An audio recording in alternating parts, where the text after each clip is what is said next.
Assalamualaikum warahmatullahi wabarakatuh. Selamat pagi dan salam sejahtera untuk kita semua. Hari ini kami dari kelompok C akan mempresentasikan tentang laporan arus kas. Sebelum itu, izinkan kami memperkenalkan diri terlebih dahulu. Perkenalkan, saya Reri Serarin dengan NPM akhir 133. Dan saya Ahmad Syaifuddin Zuri dengan NPM akhir 146. Perkenalkan, nama saya Nadina Salsabila dengan NPM akhir 205. Perkenalkan, saya Trisha Leandri Saragi dengan MM akhir 220. Baik, jadi di sini kita akan memulai dengan identifikasi aktivitas dalam laporan arus kas. Seperti yang kita sudah pelajari bahwa laporan arus kas itu memiliki 3 aktivitas utama di mana ada aktivitas operasi, investasi, dan pendanaan. Sebelum itu saya akan menjelaskan definisi dari laporan arus kas. Ini adalah komponen penting yang harus dimiliki dalam sebuah perusahaan di mana tercantum dalam laporan keuangan yang memberikan informasi rinci tentang pergerakan kas yang masuk dan keluar pada periode tertentu. Jadi di sini tujuannya yaitu untuk membantu para pemakai laporan keuangan seperti investor, kreditor, manajemen, internal maupun eksternal, bahkan pelanggan atau yang nantinya akan membeli saham pada perusahaan tersebut. Dan dengan laporan ini juga bisa dilihat bagaimana kemampuan perusahaan itu bisa memenuhi kewajibannya seperti membayar utang atau mereka melakukan investasi dan juga membagikan dividennya. Nah, laporan ini membantu perusahaan untuk menjaga likuiditasnya. Seperti yang saya bilang tadi ada 3 aktivitas utama, kita akan mulai dari aktivitas operasi. Ini mencantum aktivitas yang terkait langsung dengan operasional utama perusahaan. Jadi contohnya itu adalah penerimaan kas dari pelanggan, lalu pembayaran kas kepada pemasok, serta pengeluaran operasional seperti gaji karyawan. Aktivitas ini menunjukkan sejauh mana perusahaan mampu menghasilkan arus kas positif dari operasional inti untuk mendukung kelangsungan bisnisnya. Selanjutnya ada investasi. Di sini adalah berhubungan dengan pembelian dan penjualan aset jangka panjang. Nah, contohnya itu seperti gedung atau peralatan, lalu penerimaan kas dari penjualan aset yang tidak digunakan. Selanjutnya ada pendanaan, yang terakhir ini adalah transaksi yang melibatkan yang mempengaruhi struktur modal perusahaan. Jadi ini tuh seperti penerbitan saham atau pelunasan utang jangka panjang. Ini bisa juga seperti utang bank ya. Kategori ini membantu seberapa besar perusahaan itu bergantung pada pendanaan eksternal. Nah, jadi dengan laporan arus kas ini tidak hanya sebatas mengetahui kas yang tersedia, tetapi juga memberikan kita pengetahuan tentang bagaimana perusahaan bisa mengelola keuangannya dengan baik. Nah, sekarang saya akan menjelaskan tentang mempersiapkan laporan arus kas. Jadi, laporan arus kas disusun untuk menunjukkan perubahan kas perusahaan dalam suatu periode.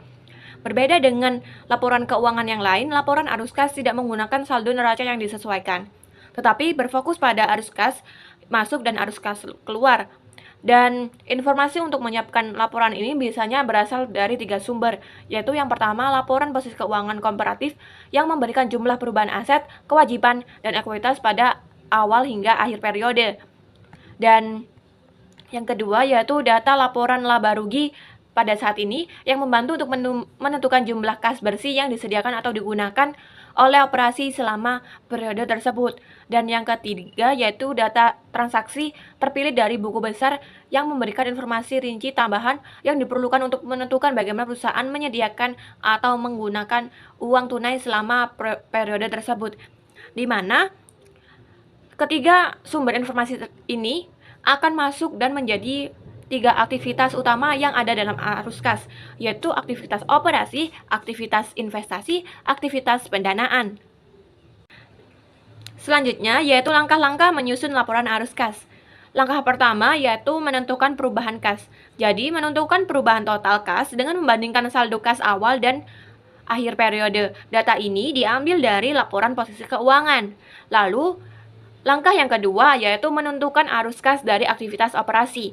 Arus kas dari aktivitas operasi mencerminkan kas yang dihasilkan atau digunakan dalam operasi bisnis inti perusahaan, di mana cara menghitungnya yaitu yang pertama, sesuaikan pendapatan bersih dengan menambahkan kembali akun-akun non-kas seperti penyusutan, amortisasi, atau kerugian aset. Lalu yang kedua, hilangkan pengaruh transaksi non-operasional seperti keuntungan penjualan aset tetap.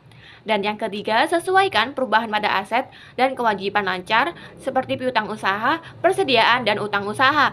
Dan ada 2 metode yang digunakan dalam menentukan arus kas dari aktivitas operasi ini. Yang pertama yaitu metode langsung, yaitu menampilkan secara langsung penerimaan kas dan pengeluaran kas. Lalu yang kedua yaitu metode tidak langsung, di mana metode ini dimulai dengan laba bersih dan dilakukan penyesuaian untuk mencapai angka arus kas bersih. Dan langkah terakhir untuk menyusun laporan arus kas yaitu menentukan arus kas dari aktivitas investasi dan pendanaan. Jadi, aktivitas investasi adalah menunjukkan arus masuk dan keluar kas yang berkaitan dengan investasi jangka panjang yang termasuk pembelian atau penjualan aset tetap dan investasi dalam instrumen keuangan seperti saham atau obligasi. Dan aktivitas pendanaan yaitu mencakup transaksi yang mempengaruhi struktur modal perusahaan seperti penerbitan saham baru, penerimaan atau pelunasan utang jangka panjang, dan pembayaran dividen kepada pemegang saham. Jadi harus dapat diklasifikasikan apakah suatu transaksi ini mencakup aktivitas investasi atau aktivitas pendanaan ataupun aktivitas operasi.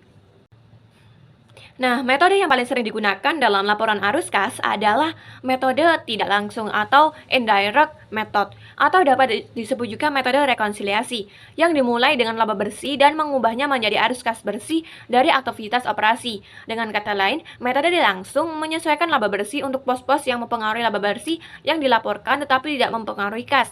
Dan untuk menghitung arus kas bersih dari aktivitas operasi, perusahaan menambahkan kembali biaya non-tunai dalam laporan laba rugi ke laba bersih dan mengurangi kredit non-tunai. Nah, untuk hal-hal penting yang perlu diingat dalam penyusunan laporan arus kas adalah sebagai berikut. Yang pertama, yaitu laporan posisi keuangan komparatif memberikan informasi dasar untuk menyiapkan laporan keuangan, di mana informasi tambahan yang diperoleh dari analisis akun tertentu juga disertakan. Lalu yang kedua diperlukan analisis atas akun laba ditahan, di mana hal ini termasuk kenaikan atau penurunan bersih dari laba ditahan meskipun itu tanpa penjelasan apapun, di mana tanpa penjelasan ini mungkin mewakili pengaruh laba bersih, dividen yang diumumkan atau penyesuaian periode sebelumnya. Dan yang ketiga, laporan ini mencakup semua perubahan yang telah melewati kas atau telah mengakibatkan peningkatan atau penurunan kas.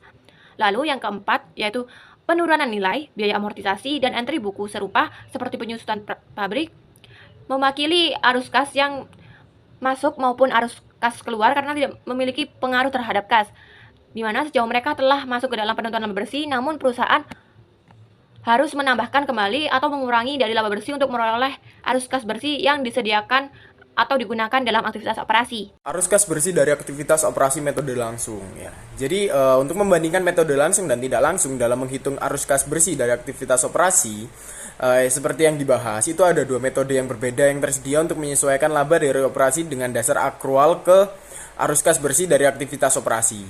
Kemudian metode langsung melaporkan penerimaan dan pengeluaran kas dari aktivitas operasi. Selisih antara kedua jumlah ini adalah arus kas bersih dari aktivitas operasi. Dengan kata lain, metode langsung mengurangi pengeluaran kas operasi dari penerimaan kas operasi. Nah, kemudian dari metode langsung ini akan menghasilkan penyajian laporan penerimaan dan pengeluaran kas yang dipadatkan. Baik, pembahasan selanjutnya yaitu mengenai masalah kasus dalam menyiapkan laporan arus kas. Jadi masalah yang pertama yaitu penyesuaian laba bersih. Nah, penyesuaian laba bersih ini tuh terdapat beberapa hal yang mempengaruhinya. Yang pertama, ada penyusutan dan amortisasi, kemudian yang kedua biaya manfaat pasca pensiun, kemudian yang ketiga perubahan pajak penghasilan yang ditangguhkan, lalu yang keempat metode akuntansi ekuitas, kemudian yang kelima kerugian dan keuntungan, dan yang terakhir yaitu kompensasi berbasis saham. Masalah yang kedua yaitu mengenai piutang bersih. Karena peningkatan penyisian piutang tak tertagih merupakan hasil dari pembebanan biaya piutang tak tertagih, maka perusahaan harus menambahkan kembali peningkatan penyisian piutang tak tertagih ke laba bersih untuk memperoleh arus kas bersih dari aktivitas operasi. Terdapat dua pendekatan untuk mengukur penyisian piutang tak tertagih ini, yaitu dengan metode langsung dan juga dengan metode tidak langsung.